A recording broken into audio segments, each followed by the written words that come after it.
Good morning, सुप्रभात, वंदे मातरम, जय हिंद। साथियों, बाल विकास एवं शिक्षण शास्त्र के हम 30 अत्यंत महत्वपूर्ण एमसीक्यू इस वीडियो के माध्यम से आप सभी साथियों को बताने वाले हैं। साथियों, ये जो प्रश्न हम ले रहे हैं वो कल जो मेगा टेस्ट सीरीज आयोजित किया गया था उसी के बाल विकास का प्रश्न है, जिसमें कुछ प्रश्न जिस पर आपको संदेह था, त्रुटि थी, हमने उस पर त्रुटि सुधार कर दिया है। और आज इस सेशन में हम इन्हीं 30 प्रश्नों पर चर्चा करेंगे और बिल्कुल त्रुटि सुधार के साथ। ठीक है, तो चलिए, जो साथी नए होंगे भाई चैनल को सब्सक्राइब कर लेंगे। सीधे वीडियो पर आते हैं। चलिए, क्वेश्चन नंबर फर्स्ट है हमारा, देखिए, शारीरिक विकास का क्षेत्र है। ए तंत्रिका तंत्र, बी मांसपेशियों में वृद्धि, सी अंतःस्रावी ग्रंथियां, या डी उपरोक्त सभी। इसका उत्तर हो जाएगा भाई क्वेश्चन नंबर फर्स्ट का डी। देखो, ये जो शारीरिक विकास की यहाँ पर बात की जा रही है, तो शारीरिक विकास में आपका तंत्रिका तंत्र भी आता है, मांसपेशियां भी आएंगी, अंतःस्रावी ग्रंथियां भी आएंगी, इसलिए इसका जो सभी आ जाएगा भाई उपरोक्त। ठीक है, क्लियर है। चलो अगला प्रश्न, क्वेश्चन नंबर 2 है। देखो, क्वेश्चन नंबर 2 है, निम्न में से कौन सा वंशानुक्रम का निकाय नहीं है। मैं बार बार बोलता हूं साथियों, जो निगेटिव है, निगेटिव वर्ड्स पर आपको फोकस करना होगा, अदरवाइज आपके जो पेपर हॉल में ऐसे क्वेश्चंस कई सारे मिलेंगे जिस पर आप गलती आप कर सकते हो। ठीक है, तो निगेटिव को आपको देखना होगा। चलिए, कौन सा वंशानुक्रम का निकाय नहीं है। ए समानता, बी भिन्नता, सी प्रत्यागमन, या डी अभिप्रेरणा। देखो भाई, समानता, भिन्नता और प्रत्यागमन, ठीक है, ये तीनों चीजें इंक्लूडेड रहती है, लेकिन मोटिवेशन की मैं यहाँ पर बात कर रहा हूँ। मोटिवेशन वंशानुक्रम नहीं है भाई। वंश से मोटिवेशन नहीं मिलता किसी को, याद रखना। मोटिवेशन या तो आप अंदर से मोटिवेट होगा या फिर उसको बाह्य मोटिवेट आप करोगे। समझ रहे हो? ठीक, चलिए, डी आएगा भाई उसका आंसर। क्वेश्चन नंबर 3 देखो, 20वीं शताब्दी को बालक की शताब्दी कहा जाता है, यह कथन किसका है। क्वेश्चन नंबर 3 है ना, 20वीं शताब्दी को बालक की शताब्दी कहा जाता है। मोस्ट इंपॉर्टेंट है भाई, याद रखेंगे, Murray, Adler, crow and crow और जेबी वॉटसन। इसका सही उत्तर हो जाएगा भाई सी, क्रो एंड क्रो है जिसने 20वीं शताब्दी को बालक की शताब्दी कहा है। ठीक है, अगला प्रश्न, क्वेश्चन नंबर 4 देखो, क्वेश्चन नंबर 4 है, इस अवस्था को मिथ्या पक्वता का समय भी कहा जाता है। अब देखो, मिथ्या पक्वता का समय, ए शैशवावस्था, बी बाल्यावस्था, सी किशोरावस्था, या डी प्रौढ़ावस्था। तो देखिए साथियों, भाई शैशवावस्था की उम्र को तो हम कहेंगे नहीं, ये तो बिल्कुल इस उम्र में केवल संवेदी अंगों से हम चीजों को देखते हैं, है ना भाई। इसको मिथ्या पक्वता की अवस्था हम नहीं कह सकते। ठीक है भाई, तो किसको बोलेंगे? किशोरावस्था को भी नहीं बोलेंगे, प्रौढ़ तो होता ही नहीं है। बिल्कुल उत्तर सही आ जाएगा बाल्यावस्था। तो बाल्यावस्था को मिथ्या पक्वता की अवस्था कहा जाता है, याद रखेंगे भाई, मोस्ट इंपॉर्टेंट है, पेपर आपका आ सकता है। देखो, शैशवावस्था की विशेषता नहीं है, फिर वही बात आ गई निगेटिव। मैं बार बार बोलता हूँ साथियों, निगेटिव को आपको फोकस करना होगा। देखो भाई, शैशवावस्था की विशेषता नहीं है शारीरिक विकास की तीव्रता, दूसरों पर निर्भरता, नैतिकता का होना, या मानसिक विकास में तीव्रता। तो इसका सही उत्तर हो जाएगा भाई सी। देखो, शैशवावस्था की विशेषता, शारीरिक विकास बढ़ेगा, बिल्कुल सही है भाई। दूसरों पर डिपेंड रहेंगे, ये भी सही है। मानसिक विकास भी होगा, लेकिन यहाँ पर एक शैशव अवस्था, जो 0 से 2 वर्ष के जो बालक हैं उनमें नैतिकता नहीं होगा। उनको पहचान ही नहीं है कि क्या नैतिक है, क्या अनैतिक है, सही क्या है, गलत क्या है ना भाई। छोटा सा बच्चा थोड़ी जानेगा जी उस चीज को। ठीक है, तो बिल्कुल सी इसका सही उत्तर हो जाएगा भाई। अगला प्रश्न देखो, क्वेश्चन नंबर 6 है। देखो भाई, शैशवावस्था की मुख्य विशेषता नहीं है, निगेटिव है। मुख्य विशेषता नहीं है सीखने की प्रक्रिया में तीव्रता, जिज्ञासा की प्रवृत्ति, अनुकरण द्वारा सीखने की प्रवृत्ति, या चिंतन प्रक्रिया। मुख्य विशेषता नहीं है बोला जा रहा है ना यहाँ पर, तो क्या नहीं है। देखो, अब बात करूं मैं इसमें, सीखने की प्रक्रिया में तीव्रता, हाँ ये तो विशेषता है। जिज्ञासा की प्रवृत्ति होती है, बिल्कुल भाई, अनुकरण द्वारा ही सीखते हैं, सही है। चिंतन प्रक्रिया शैशवावस्था के बालक में नहीं होता है। मान लो ये 2 वर्ष का बालक है भाई, तो इसमें चिंतन प्रक्रिया कहाँ से आएगा? वो सोच नहीं सकता, विचार नहीं कर सकता। समझ रहे हो ना? ओके, क्वेश्चन नंबर 7 देखो, किस मनोवैज्ञानिक के अनुसार विकास एक सतत और धीमी प्रक्रिया है। देखिए, इसका आंसर हमने दूसरा लिया था, ठीक है भाई, लेकिन वो गलती से हुआ था, है ना। इसका सही आंसर आपका सी ही आएगा, स्किनर रहता है भाई। ठीक है, क्वेश्चन नंबर 7 का आंसर सी है, स्किनर रहेगा। बार बार क्वेश्चन आ चुका है भाई आपके एग्जाम में, तो विकास सतत और धीमी प्रक्रिया है, स्किनर ने कहा है। ठीक है, चलो भाई क्वेश्चन नंबर 8 में आ जाओ सभी साथी। देखो, बिग व हंट की विशेषताओं को सर्वोत्तम रूप से व्यक्त करने वाला एक शब्द है परिवर्तन। परिवर्तन शारीरिक, मानसिक और मनोवैज्ञानिक होता है। क्या है? शैशवावस्था, बाल्यावस्था, किशोरावस्था या प्रौढ़ावस्था। बिग व हंट के अनुसार, ठीक है भाई। परिवर्तन की यहाँ बात हो रही है, शारीरिक विकास की बात हो रही है, शारीरिक, मानसिक, सामाजिक, मनोवैज्ञानिक दृष्टिकोण से परिवर्तन की बात हो रही है। इन चारों में से ये परिवर्तन जो है किसकी विशेषता को प्रदर्शित करता है भाई? Question number 8। तो देखो भाई, ये जो इसका उत्तर होगा सी, है ना भाई। सी में ही शारीरिक परिवर्तन ज्यादा देखने को मिलेंगे, सामाजिक परिवर्तन भी आपको देखने को मिलेंगे और इसमें मनोवैज्ञानिक भी आपको देखने को मिलेंगे। ठीक है, अगला प्रश्न क्वेश्चन नंबर 9 में आ जाओ सभी साथी। देखो, मानव विकास कुछ विशेष सिद्धांतों पर आधारित है। निम्न में से कौन सा मानव विकास का सिद्धांत नहीं है? निगेटिव को आंसर देना है, नहीं निगेटिव को आपको समझना पड़ेगा भाई। नहीं है में क्वेश्चन है तो आंसर भी आपको नहीं है में देना होगा। देखो, ए निरंतरता का सिद्धांत, बी अनुक्रमिकता का सिद्धांत, सी सामान्य से विशिष्ट या डी उपरोक्त सभी। तो प्रश्न क्रमांक जो 9 है उसका उत्तर हो जाएगा भाई डी। ठीक है ना। मानव विकास का सिद्धांत, निरंतरता का सिद्धांत आप सभी जानते हैं, अनुक्रमिकता का सिद्धांत भी जानते हैं, सामान्य से विशिष्ट का भी सिद्धांत जानते हैं। जो सिद्धांत नहीं आता वो प्रतिवर्ती का सिद्धांत नहीं होता भाई, मानव विकास का सिद्धांत नहीं है। ठीक है ना। चलिए क्वेश्चन नंबर 10 में आइए। देखिए भाई, प्रश्न क्रमांक 10 क्या कहता है? निचली कक्षाओं में खेल पद्धति मूल रूप से आधारित है। किस पर आधारित है भाई खेल पद्धति? ए विकास एवं वृद्धि के मनोवैज्ञानिक सिद्धांतों पर, शिक्षण के समाजशास्त्रीय सिद्धांतों पर, शारीरिक विकास के कार्यक्रम सिद्धांत पर या शिक्षण पद्धतियों के सिद्धांत पर। देखो भाई, निचली कक्षाओं में ये जो खेल पद्धति है, ठीक है, तो ये किस पर आधारित है भाई? विकास एवं वृद्धि के मनोवैज्ञानिक सिद्धांत पर आधारित है। समझ गए ना। अगला प्रश्न, प्रश्न 11 देखो, बालक का विकास परिणाम है। अब बालक का जो विकास है किसका परिणाम है? ए वंशानुक्रम, बी वातावरण, सी वंशानुक्रम तथा वातावरण दोनों की अंतःक्रिया का, या डी आर्थिक कारकों का। तो सभी साथी जानते हैं भाई इसका उत्तर सी हो जाएगा। वंशानुक्रम व वातावरण दोनों के बीच के अंतःक्रियाओं का परिणाम होता है। ठीक है।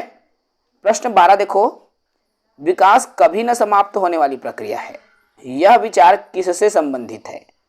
एकीकरण का सिद्धांत, अंतःक्रिया का सिद्धांत, अंतः संबंध का सिद्धांत या निरंतरता का सिद्धांत। तो विकास कभी न समाप्त होने वाली प्रक्रिया है, यह किसके अंतर्गत आएगा भाई? तो निरंतरता का सिद्धांत, है ना। निरंतर विकास होता रहता है, ये कभी भी समाप्त जो है नहीं होता भाई। ठीक है, अगला प्रश्न में आ जाओ। देखो भाई, प्रश्न क्रमांक 13 है। देखिए, किसी भी साथी को अब डाउट नहीं होना चाहिए क्योंकि हम बिल्कुल सुधारात्मक तरीके से हम काम कर रहे हैं। व्यक्तिगत शिक्षार्थी एक दूसरे से निम्न में भिन्न होते हैं। अब किस में भिन्न होते हैं भाई? ए वृद्धि एवं विकास के सिद्धांतों पर, विकास की दर में, विकास के क्रम में या विकास की सामान्य क्षमता में।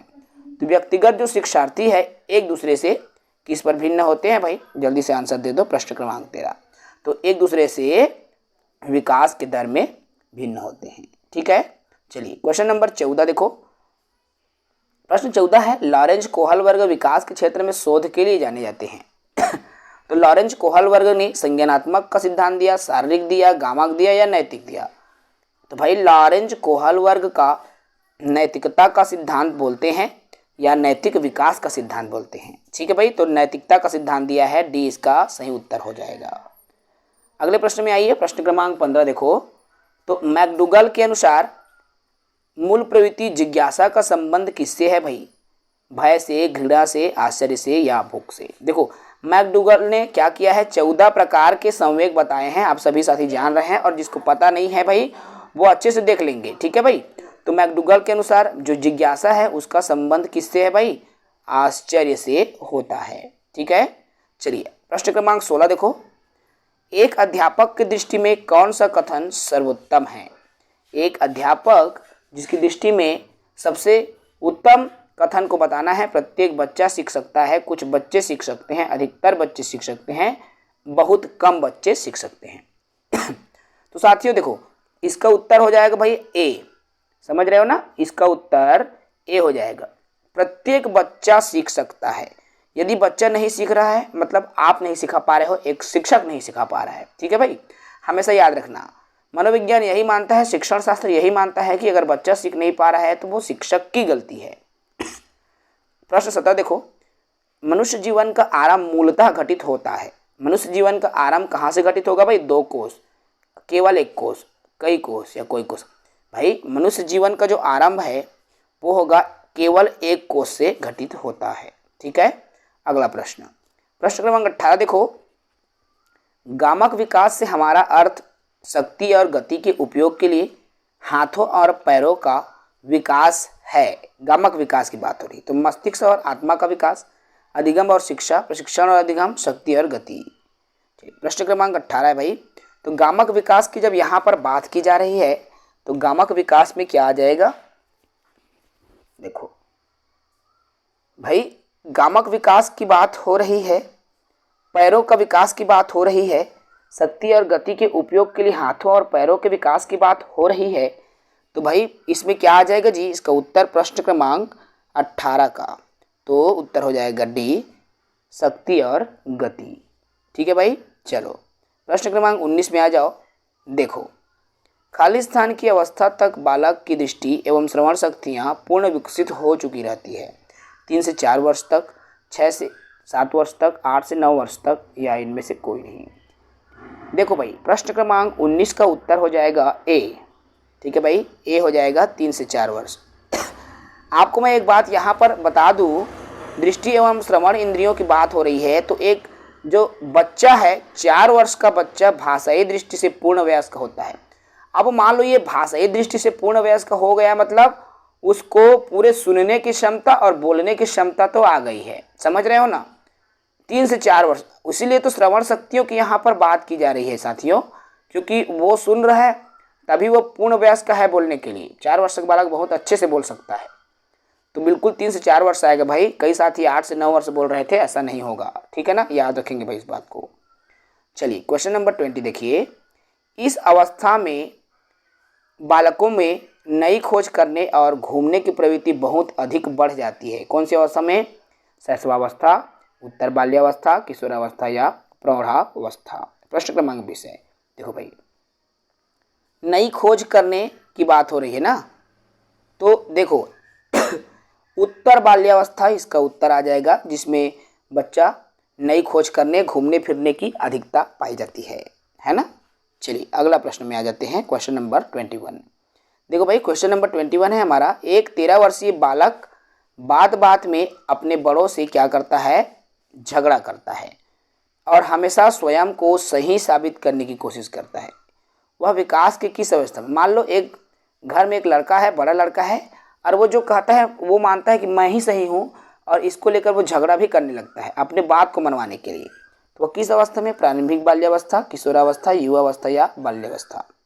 तो इसका जो सही उत्तर हो जाएगा साथियों बी। ठीक है, किशोरावस्था में है, क्योंकि किशोरावस्था में उत्साह, जोश, जुनून ज़्यादा होता है भाई। अपनी बात को मनवाने का काम इसी अवस्था के बालक करते हैं। टीनेज जिसको बोलते हैं, 13 से 19 वर्ष तक की जो अवस्था है किशोरावस्था के अंतर्गत आता है, टीनेज बोलते हैं, और ऐसे बच्चों को टीनेजर्स के रूप में भी जाना जाता है। ठीक है, चलिए क्वेश्चन नंबर 22 है। देखो, शिक्षा मनुष्य में अंतर्निहित जो है क्षमता का परिपूर्णता में विकास करते हैं। यह कथन किसका है?